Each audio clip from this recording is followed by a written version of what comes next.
Bueno, tal vez empecemos la clase hoy. Vean que los había dejado pensando en dos problemas sobre esta parte tensorial que tal vez quiero que resolvamos ahorita. Entonces, el primero que les dejé fue que probaran cuánto valía esto. Epsilon i,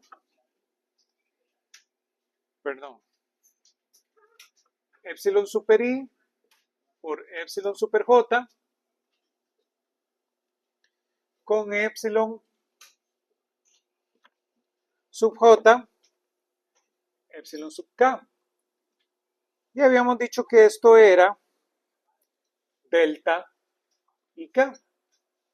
Entonces que se probaran eso, ¿verdad? Que pasaran por ahí, se ensuciaran las manos y llegaran a la solución de eso. Este casualmente es el ejercicio 433 del libro.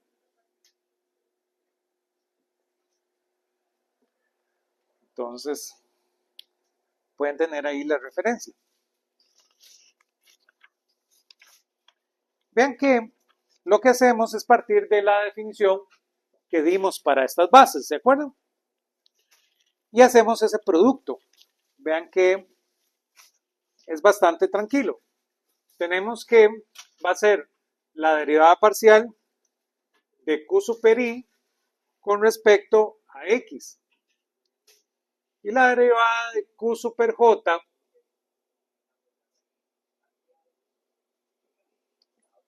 con respecto a x. Más la parcial q super i con respecto a y. Y la q super j con respecto a y. Más la q super i con respecto a z con la q super j con respecto a z. Esto nos corresponde al primero, ¿verdad? A este primer paréntesis. Y ahora tengo el segundo paréntesis, ¿verdad? Vean que el segundo paréntesis va a ser entonces la derivada parcial de x con respecto a qj. Con la derivada parcial de x con respecto a qk. Más la derivada parcial en y con respecto a qj. Por la derivada parcial de y con respecto a qk. Más la derivada parcial de z con respecto a qj con la derivada parcial de z con respecto a qk. Y claramente, ¿verdad? Aquí tenemos que hacer este producto, que es un despelote, ¿verdad? ¿Sí? Entonces terminamos con... ¿sí? Ajá, IJ, IJ, IJ. Y aquí es JK, JK, JK. ¿Sí? Entonces esto es 9 por 9, producimos 9 más, ¿verdad? Entonces es esta por esta por esta y esta por esta, ¿verdad? Pero lo pueden hacer así, pero podemos trabajar un poquito más inteligente, ¿verdad? Podemos ver los primeros. ¿Qué pasa con el primer término?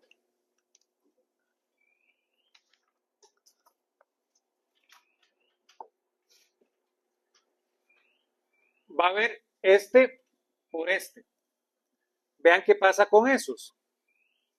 La derivada parcial de QI con respecto a la derivada parcial con respecto a QJ en X. Y ahora tengo la derivada parcial en X con respecto a QJ con la derivada parcial en X respecto a QK.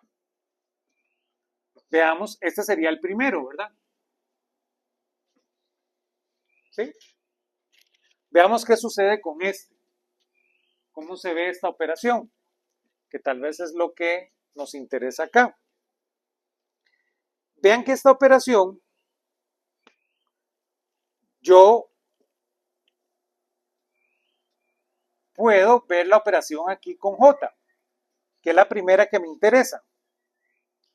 Vean que entonces esto me va a quedar la derivada parcial en QI con respecto a QX con la derivada parcial en QX con respecto a QK.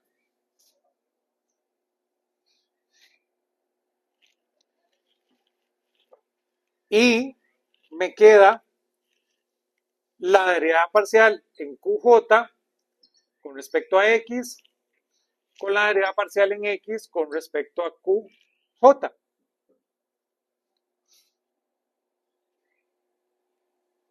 Entonces, vean que este objeto que está acá, para ustedes es evidente, ¿verdad?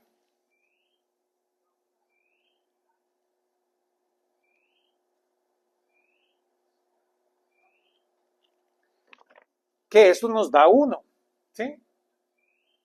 Entonces, realmente, esta primera relación queda este objeto que está acá. Derivada parcial en QI con respecto a X por la derivada parcial en X con respecto a QK.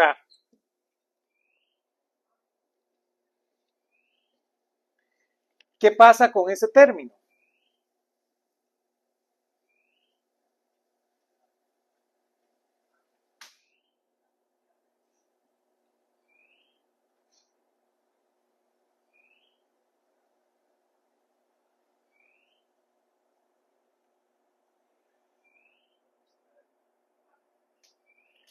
¿Verdad? Entonces, realmente esto pasa para todos los primeros términos, ¿lo ven? Este con este con este y este con este. ¿Lo ven? Es lo mismo que ocurre. ¿Sí?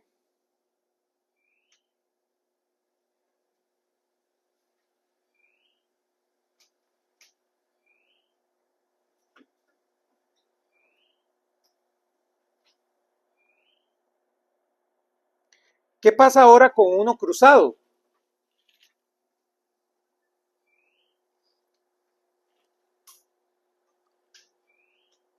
Por ejemplo, este con este, ¿verdad? Ya vimos cuánto es este con este. Veamos cuánto es este con este. Ese va a ser la derivada parcial de QI con respecto a X por la derivada en QJ con respecto a X por la derivada en Y con respecto a QJ y la derivada parcial en Y con respecto a QK.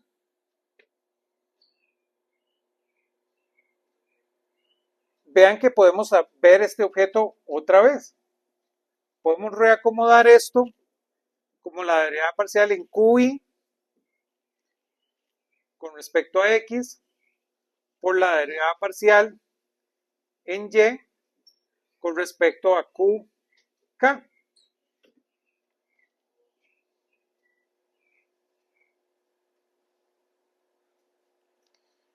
Y ahora vemos esto los que tienen J. Vean que los amigos que tienen J, entonces va a ser derivada parcial de QJ con respecto a X por la derivada parcial en Y con respecto a QJ. Pero ahora ocurre lo que sabemos. Este objeto que está aquí, ¿verdad? Se vuelve este objeto que está aquí.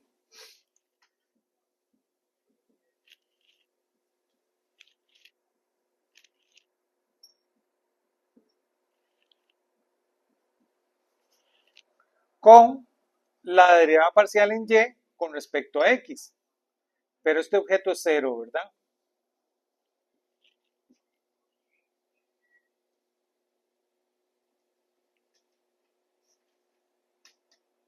¿sí? Y esto pasa, vean que esto ocurre para todos los cruzados. Es el mismo fenómeno que ocurre para todos los cruzados. Y realmente entonces solo termino con estos primeros términos. ¿Lo ven? Entonces realmente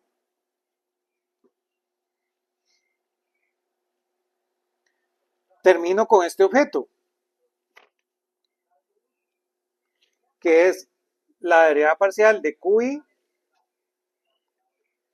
con respecto a X por la derivada parcial en X con respecto a QJ más la derivada parcial en Y con respecto a Y por la derivada parcial en Y con respecto a QJ más la derivada parcial, perdón, aquí es QK,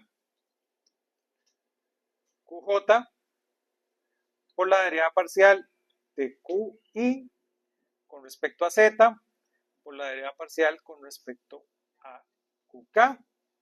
Y esto exactamente es nuestro amigo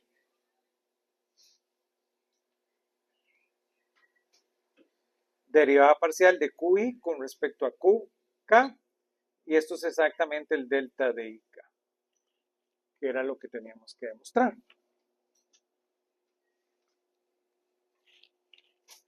Todos conmigo, ¿verdad?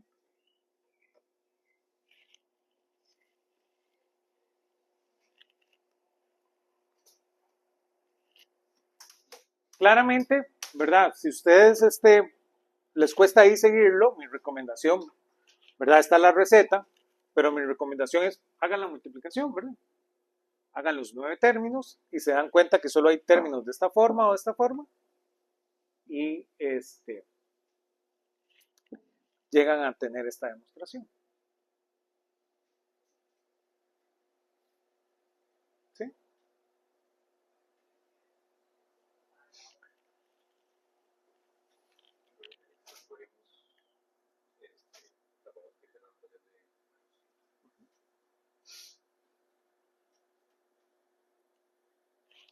Vean que ahora les dejé pensando en otro ejercicio, ¿verdad? Les dejé pensando en el ejercicio, voy a borrar por acá, les dejé pensando en el ejercicio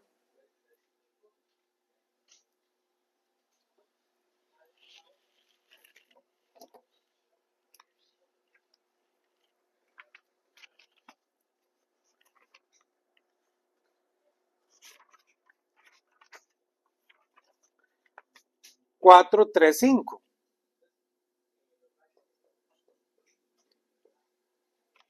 Que me gusta que lo veamos.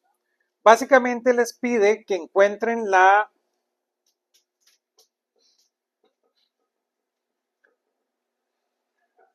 métrica covariante y contravariante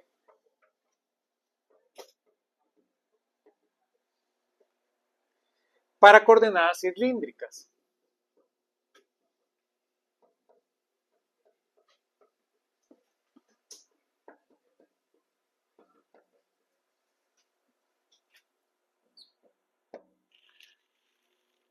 Este ejercicio me gusta porque ya nosotros hicimos métricas, ya encontramos métricas, pero no nos habíamos preocupado. En aquel momento dijimos, no hay que preocuparse, o no teníamos información de covariante y contravariante.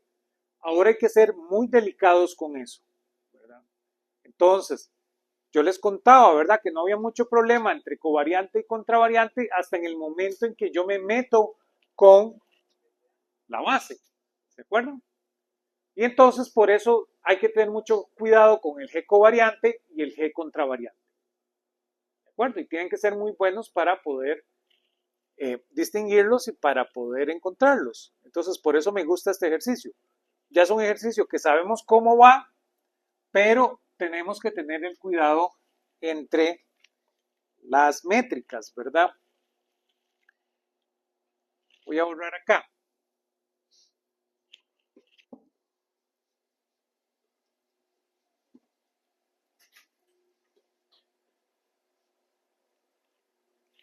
Vean que nosotros habíamos definido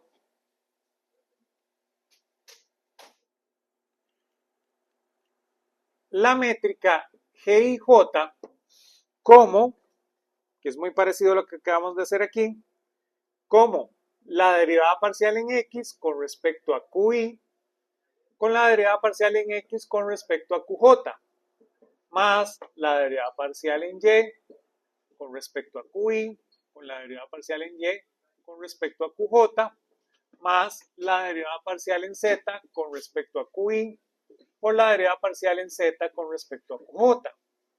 Para este caso tridimensional, ¿verdad?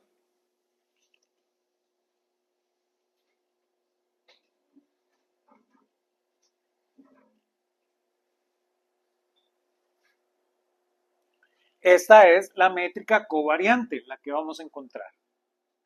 ¿Sí? Recordemos cómo es la transformación de coordenadas cilíndricas. ¿Se acuerdan? Esa nos asegura que X es igual a R coseno de Barphi, que Y es igual a R seno de Barphi y que Z es igual a Z. Y entonces necesito encontrar esa métrica.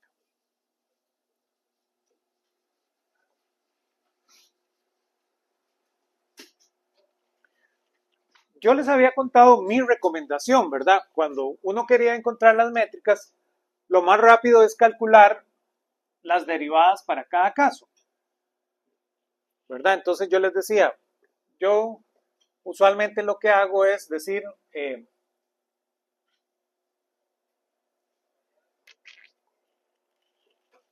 que X es igual a R coseno de Barphi y entonces calculo cuánto vale la derivada parcial con respecto a R de X, ¿verdad?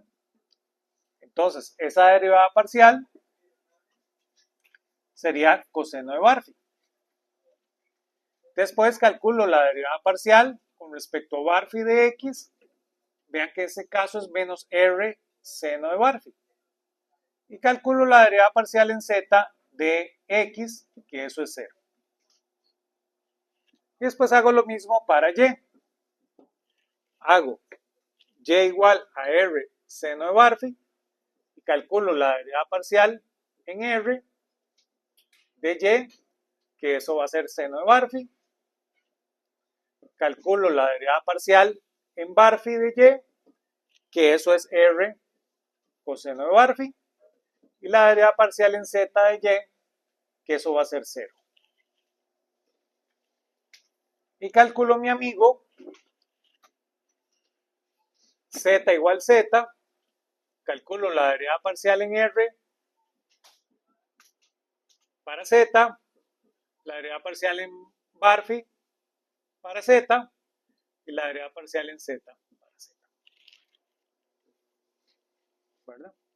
Y ya con eso armo este objeto, ¿verdad? Ven que en el caso de la derivada covariante es bastante sencilla porque estas derivadas yo las conozco, ¿verdad? Que es lo que estuvimos hablando en la clase anterior.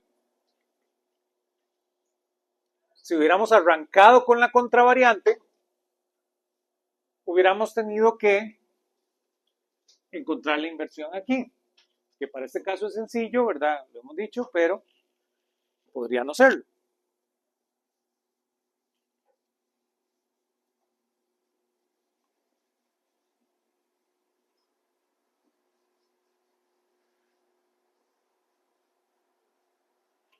Ahora sí, montemos la métrica. Vean que para este efecto que estamos calculando, entonces G y J es simplemente la derivada parcial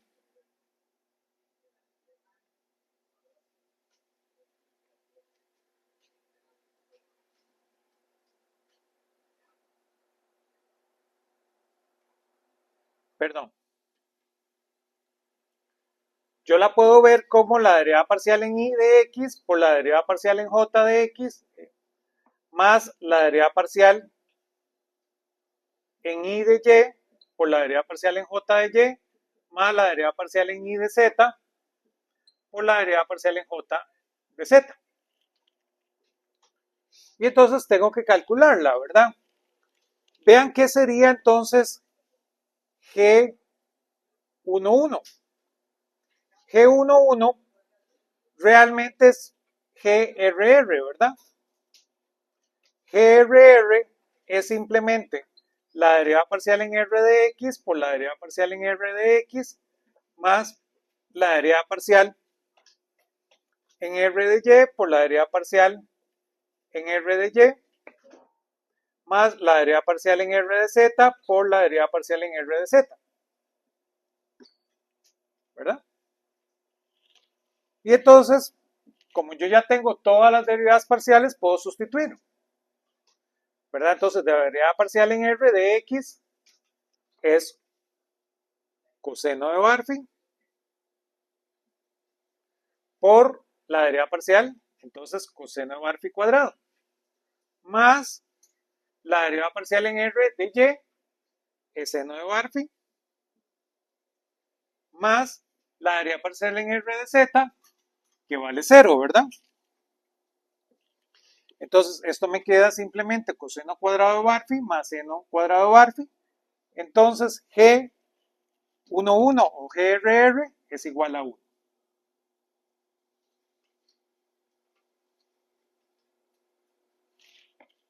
Hagamos el otro, ¿verdad? Hagamos G22. Vean que G22, entonces G22 va a ser lo mismo que G Barphy. ¿Sí? Entonces vean que va a ser igual entonces a la derivada parcial en Barphy de X por la derivada parcial en Barphy de X más la derivada parcial en Barphy de Y por la derivada parcial de Barphy de Y más la derivada parcial en Barphy de Z por la derivada parcial en Barphy de Z. Vean que igual la derivada parcial en Barphy de Z vale 0. Entonces este pedacito vale 0. La derivada de Barphy con respecto a X, aquí la tenemos. Es este objeto. Entonces da R cuadrado seno cuadrado de Barphy más la derivada parcial en Y de Barphy daría R cuadrado coseno cuadrado de Barphy más 0. Y entonces esto nos da R cuadrado. ¿Sí? Y ahora tenemos que hacer G33. G33, vean que va a ser lo mismo que GZZ. Y esto va a ser la derivada parcial en Z de X con la derivada parcial en Z de X más la derivada parcial en Z de Y por la derivada parcial en Z de Y más la derivada parcial en Z de Z por la derivada parcial de Z de Z. Esto vale 0, esto vale 0, esto vale 1, ¿verdad? Entonces eso vale 1.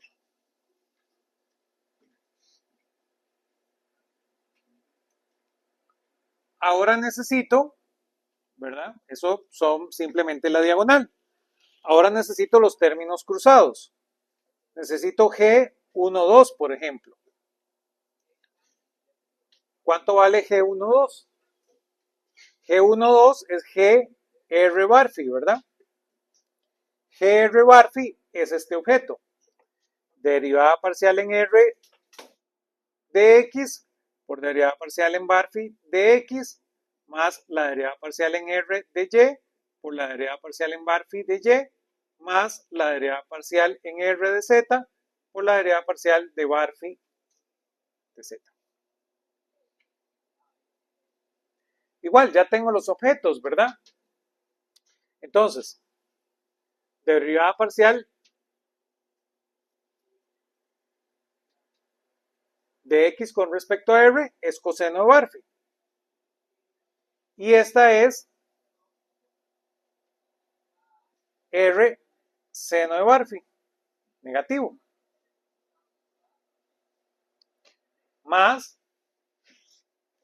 esta que está acá, que va a ser R seno de Barphi por coseno de Barphi, más esta que está acá, y esta vale 0, ¿verdad?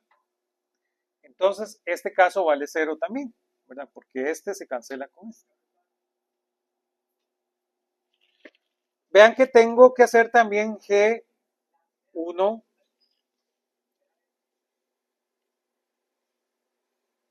3.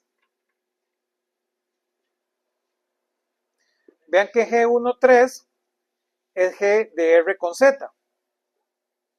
G de R con Z, simplemente la derivada de R, la derivada de X con respecto a R, la derivada de Z, de X con respecto a Z, perdón, más la derivada parcial en R de Y por la derivada parcial en Z de Y, más la derivada parcial en R de Z por la derivada parcial de Z en Z. Vean que en este caso, esto vale 0, esto vale 0 y esto vale 0, ¿verdad? Entonces toda esta vale 0, los tres valen 0. Y ya por último, ¿verdad? Vean que necesito G23. ¿Qué sería G23? G23 es nuestro amigo G bar phi z. Vean que G bar phi z es la derivada en bar phi de X por la derivada en Z de X más la derivada en bar phi de Y por la derivada en Z de Y por la derivada en bar phi de Z por la derivada de Z en Z.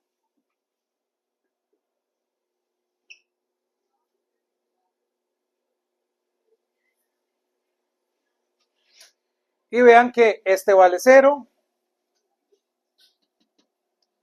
este vale 0 y este vale 0. Entonces este también vale 0. Entonces nuestra métrica G y J para el caso de cilíndricas, vean que es este objeto. 1, 0, 0, 0, R cuadrado, 0, 0, 0, 1.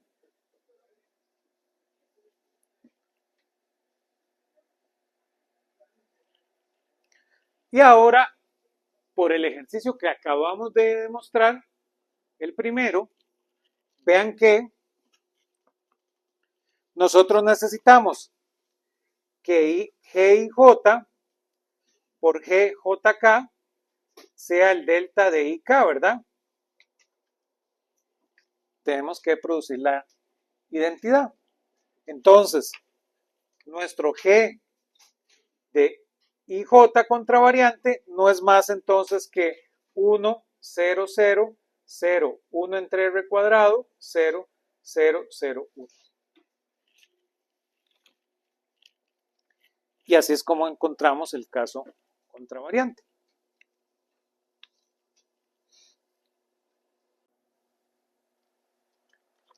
¿Alguna pregunta? Vean que ahora,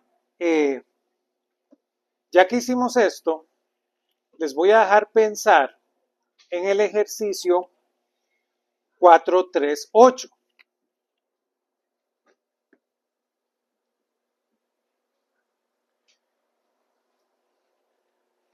Ese lo podemos ver la próxima vez que nos reunimos.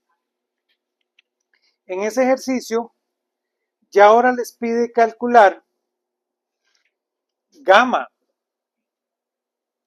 de K y J para cilíndricas. Ya que tenemos el G y J, ¿cómo se ve el gamma K y J?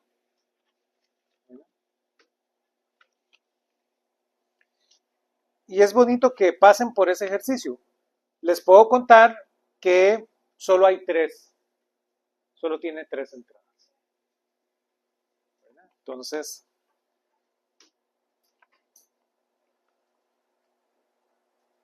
de todos los posibles que hay acá, ¿verdad? Hay 3, 3 y 3. Entonces serían 27, ¿verdad? ¿Sí? Pero de todos esos 27, solo hay 3 que son válidas. ¿Lo ven? Entonces, ensúciense un poquito las manos con eso. Y ese lo podemos tratar en la próxima clase.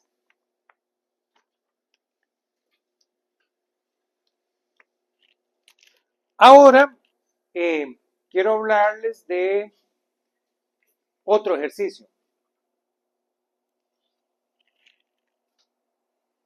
que también les había dado para que vieran. Ese es el ejercicio 643. Es un ejercicio que puede parecer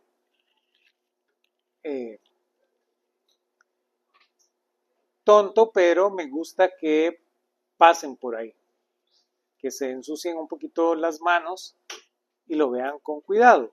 Entonces, voy a borrar por acá y podemos hablar de ese ejercicio.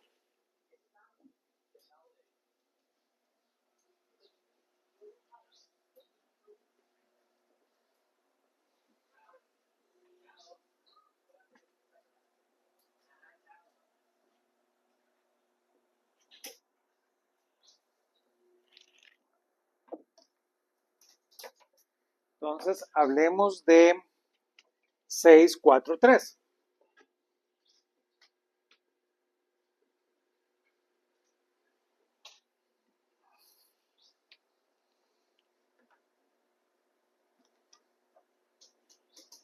Ese ejercicio nos dice, muestre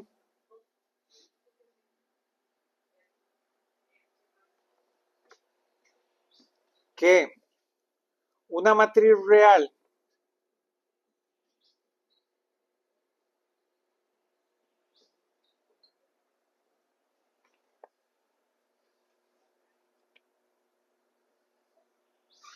que no es simétrica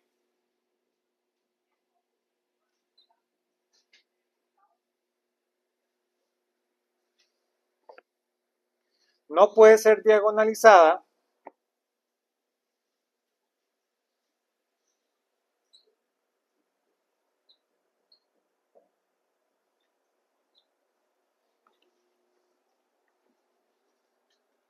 por una transformación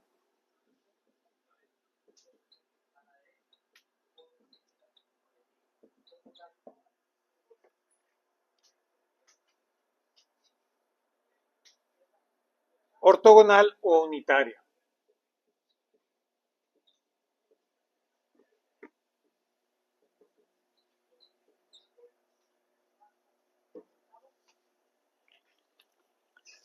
Entonces, este es un ejercicio, vamos a resolverlo y ver por qué se vuelve muy importante.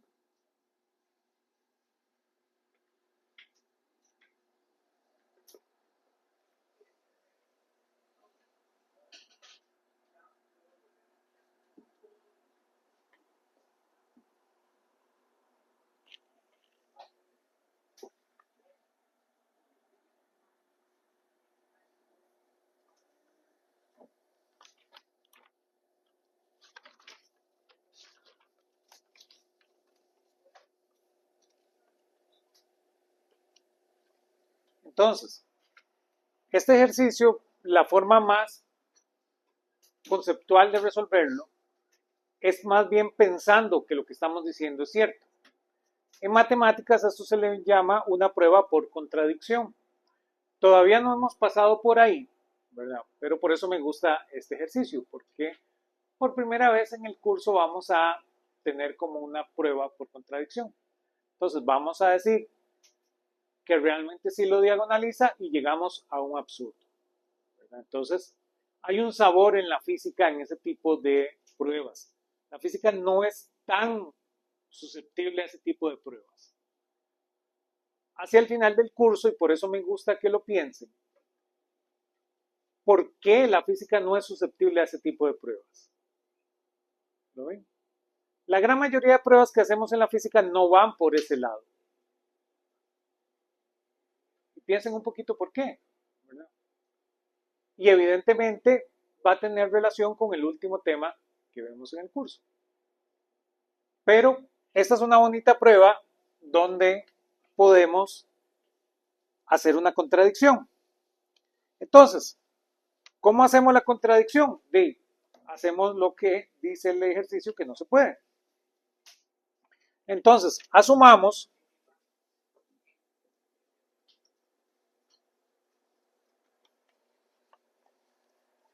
que una matriz unitaria U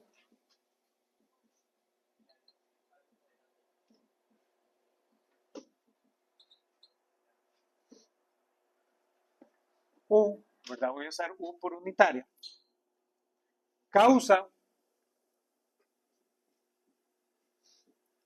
que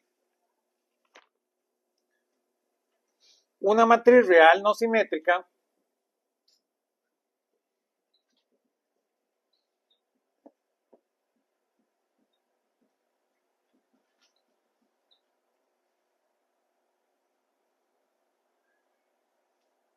sea diagonal.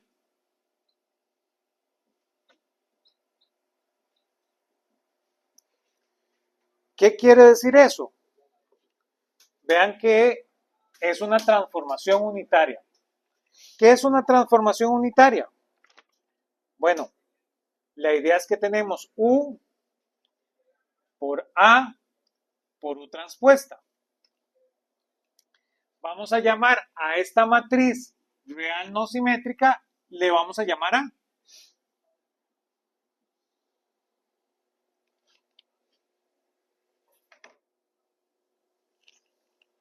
Entonces, si yo tengo que A y le aplico esta transformación unitaria, y estoy diciendo que sí la diagonaliza, entonces voy a tener una matriz D, que es una matriz diagonal.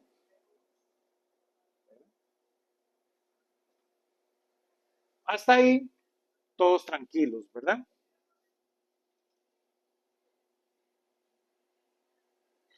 Y ahora, ¿dónde está la ciencia? Bueno, la ciencia es que yo voy a aplicar la transformación inversa. ¿Lo ven? Si esto es cierto, yo puedo aplicar la transformación inversa. Entonces, aplicamos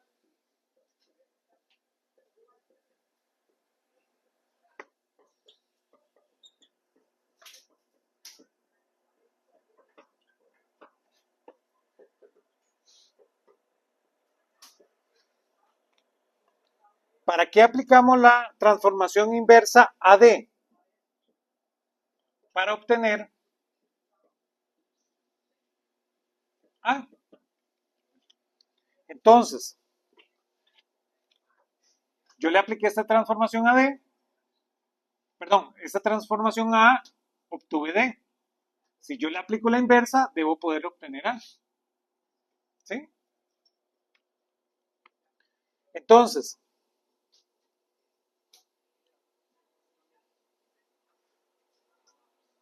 ¿qué es la transformación inversa?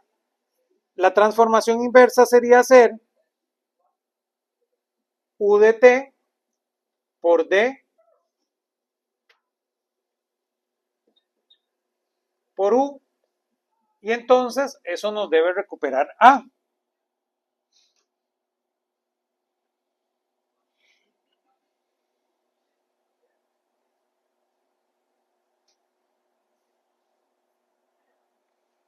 ¿Lo ven?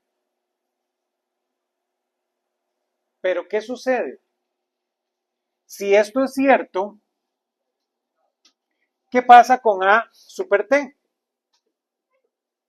A super T entonces debería ser UT por D por U transpuesto.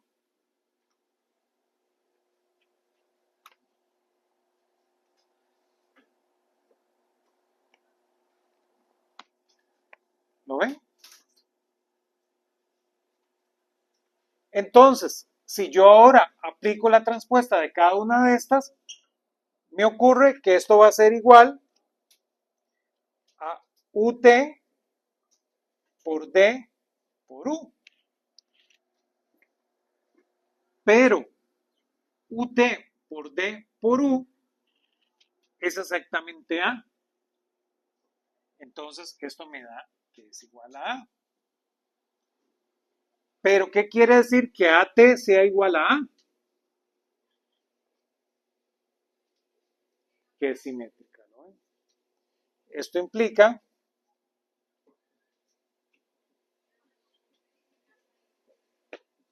que A es simétrica. ¿Lo ven? Lo cual es una contradicción porque asumimos que A era no simétrica, ¿lo ven? Y estamos demostrando de que es simétrica.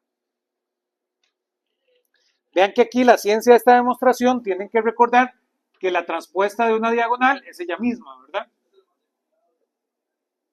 Ahí es donde reside la importancia, ¿verdad? La transpuesta de una diagonal es ella misma. ¿Sí? Entonces, eso me hace que A transpuesta sea igual a A. Y entonces eso implica que A es simétrica y por definición era no simétrica.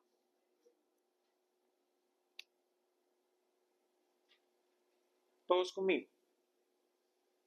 Entonces, esta es un bonito ejemplo de un problema que no podemos, perdón, de un problema que nos gusta resolver por contradicción.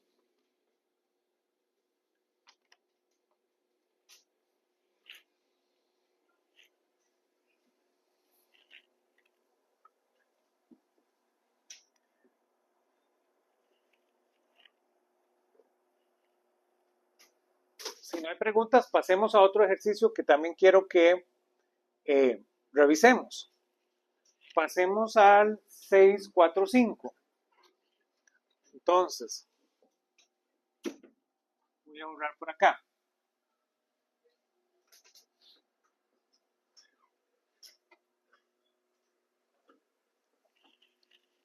Hablemos de 645.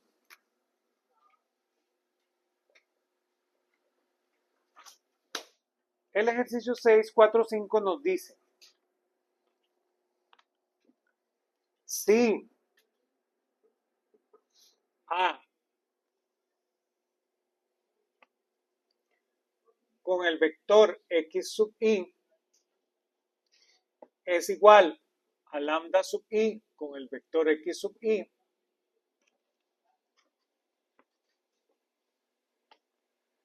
entonces, perdón,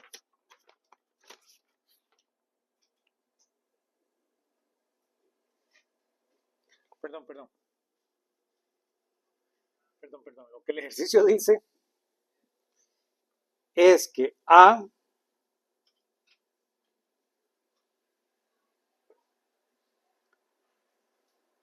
tiene autovalores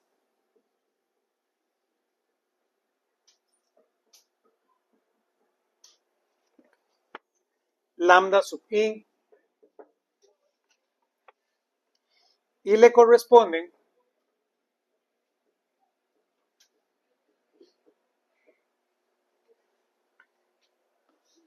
x sub i autovectores.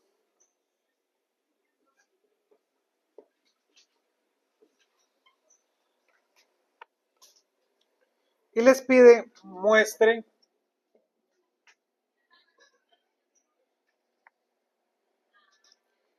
que A inverso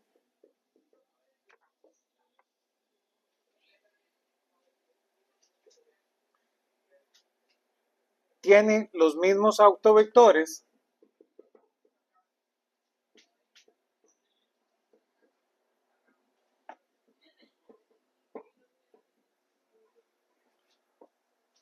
pero autovalores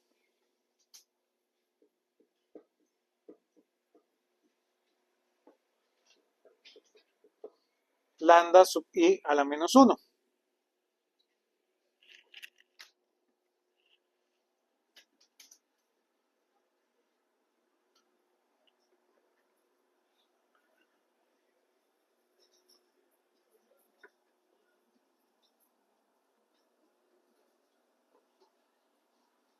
¿Lo ven?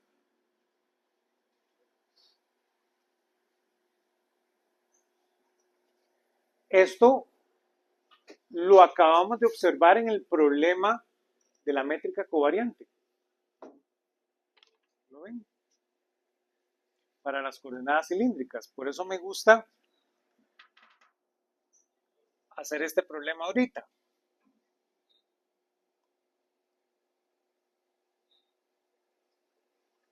Van viendo.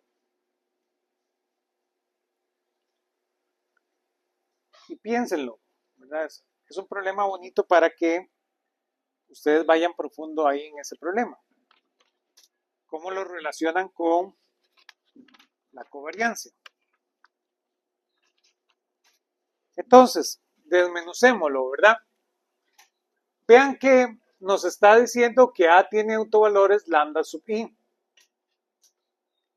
y que le corresponde autovectores lambda sub i. ¿Qué quiere decir eso en la práctica? Eso quiere decir que si yo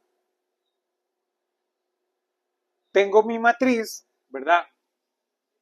¿Se acuerdan? Mi matriz por un vector va a ser igual al autovalor para esa matriz por el vector. Y esto es lo que decíamos, un problema de autovalores. Entonces, si yo tengo esta situación, yo lo que estoy diciendo es que la matriz A, si yo la opero con el autovector x sub i, va a ser igual a el autovalor lambda sub i por el autovector x sub i.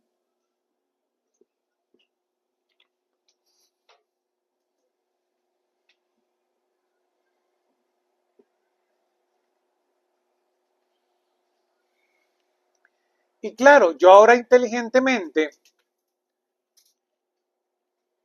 para demostrar este ejercicio, lo que puedo hacer es multiplicar a ambos lados de mi ecuación de autovalores por A inverso, ¿verdad?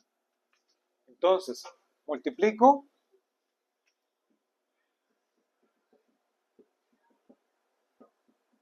por A inverso a ambos lados.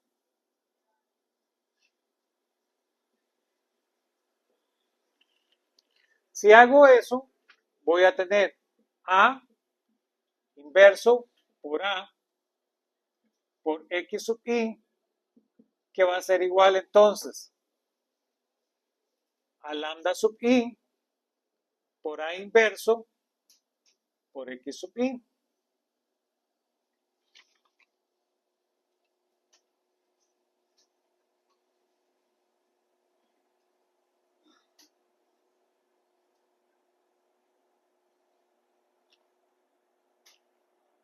Y claro, A inverso por A es la identidad.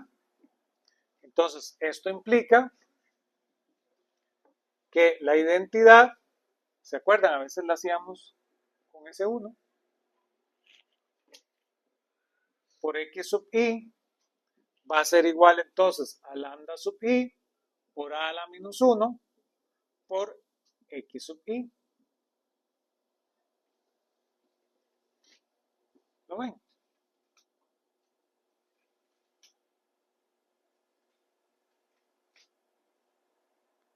¿Y qué me hace la identidad por un vector? ¿Verdad?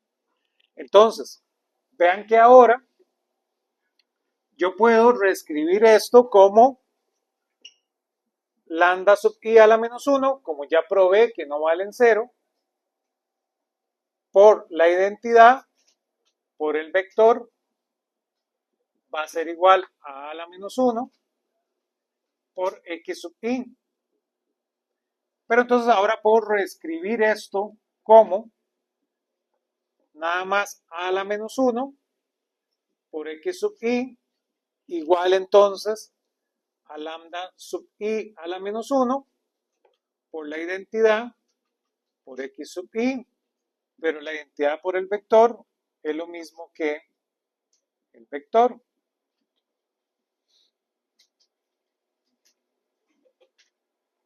Y claro, esto prueba el argumento, porque entonces, si yo ahora lo comparo con este caso, ¿verdad? La matriz va a tener autovalores lambda a la menos 1, que era lo que nos pedían probar. Y vean que el autovector no cambió.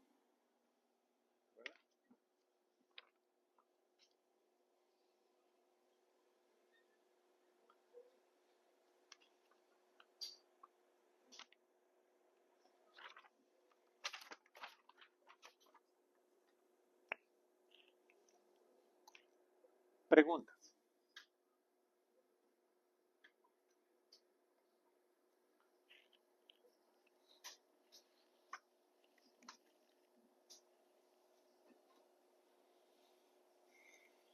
Vean que ahora quiero resolver otro ejercicio más.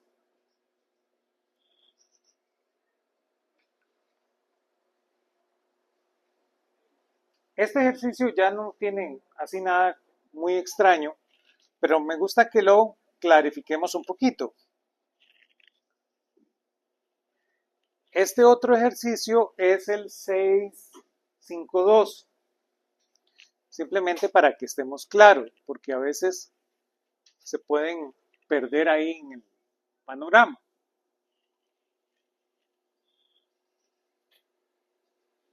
Voy a borrar acá.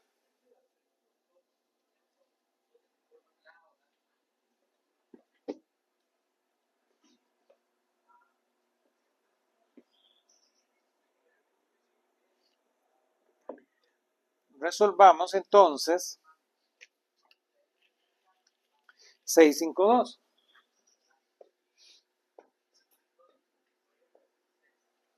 652 dice, si A es una matriz 2 por 2,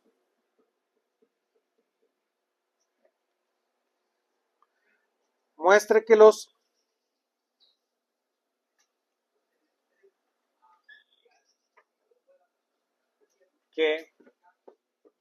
los autovalores lambda satisfacen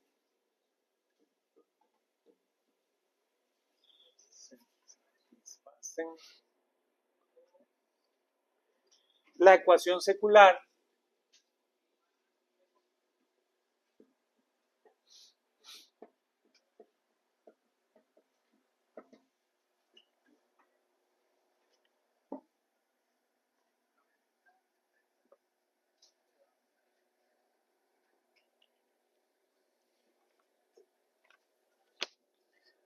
lambda cuadrado menos lambda traza de A más determinante de A igual a 0.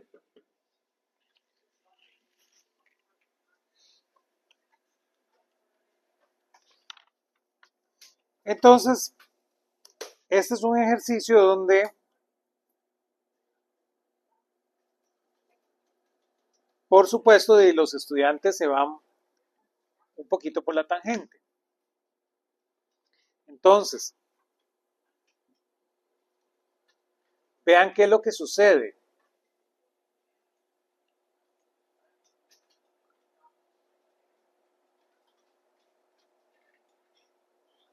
Yo realmente, esto que está aquí, de alguna manera, está haciendo trampa, ¿verdad? Porque lo que hicieron fue, sabiendo qué es esto, y sabiendo qué es esto, usted reacomoda la ecuación secular.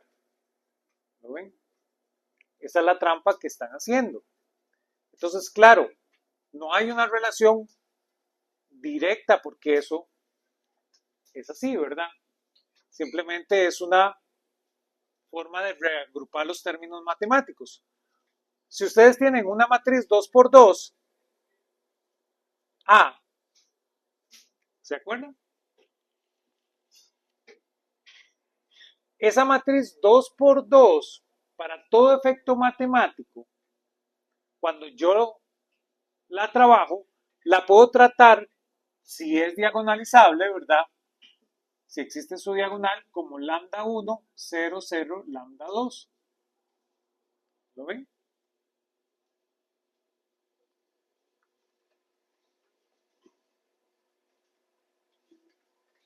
Entonces, claro, ¿qué pasa con esto? Bueno, si la matriz es reemplazable por esto, yo sé que la traza de esa matriz simplemente es lambda 1 más lambda 2. Esa es la definición de traza. Terminar de borrar aquí.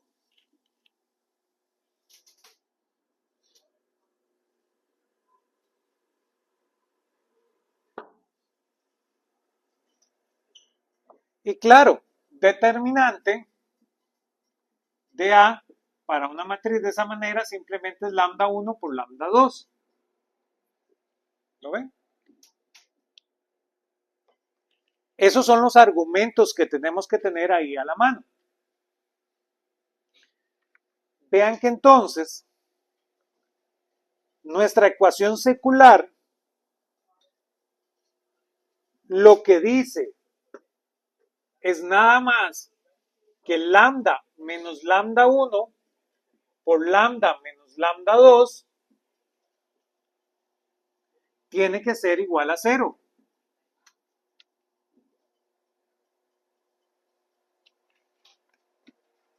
Esto por ser 2 por 2, ¿verdad? Entonces la ecuación secular en este caso, como es 2 por 2, siempre tiene solución, ¿verdad? Si siempre tiene solución, ¿verdad? Como ustedes saben conseguirla, la pueden conseguir de esta manera, ¿verdad? Lo pueden factorizar de esta manera. Es solo por ser 2 por 2. Y entonces, claro, aquí podemos hacer la multiplicación respectiva. Si hacen esa multiplicación, esto les da lambda cuadrado menos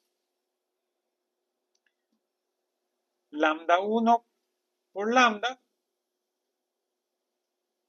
menos lambda por lambda 2, ¿verdad? Que es este con este, y más lambda 1, lambda 2, igual a 0.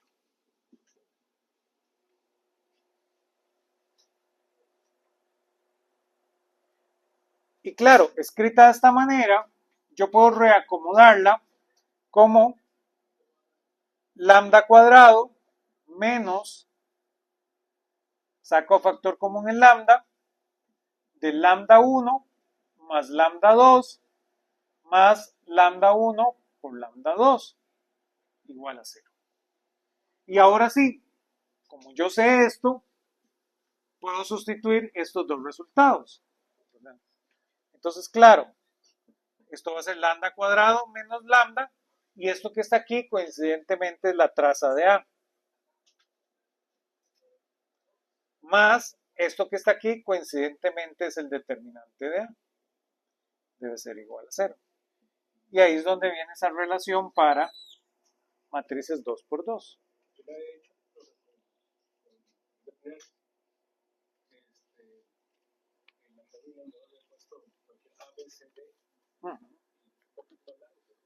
También va por ahí, ¿verdad?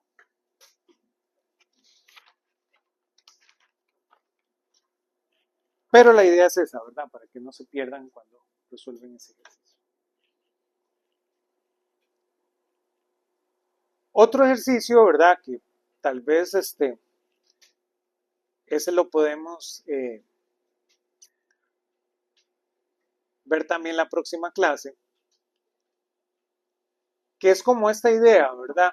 Que son este tipo de ejercicios que pueden parecer súper complejos. Piensen un poquito en el ejercicio 419. Yo sé que ese ejercicio ya se los había puesto.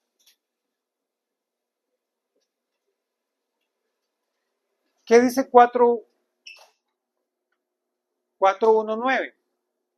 419 básicamente dice que lambda cuadrado menos 1 entre c cuadrado por la derivada parcial en t cuadrado, que este objeto es un escalar.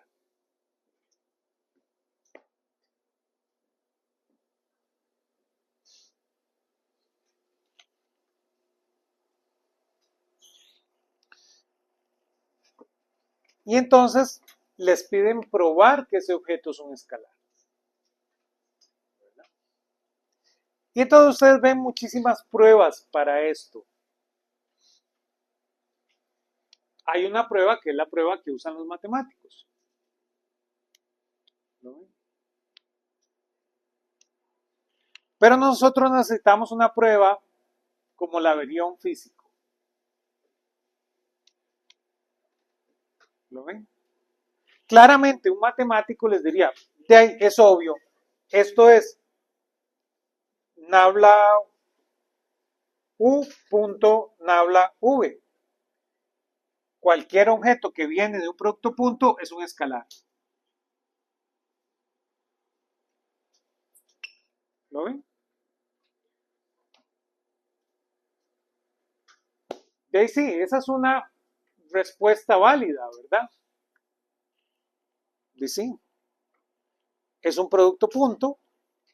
Usted un producto punto, ¿verdad? Bueno, aquí es el mismo índice. Todo lo que viene de un producto punto es un escalar. Y ya, ¿verdad? El matemático, sí.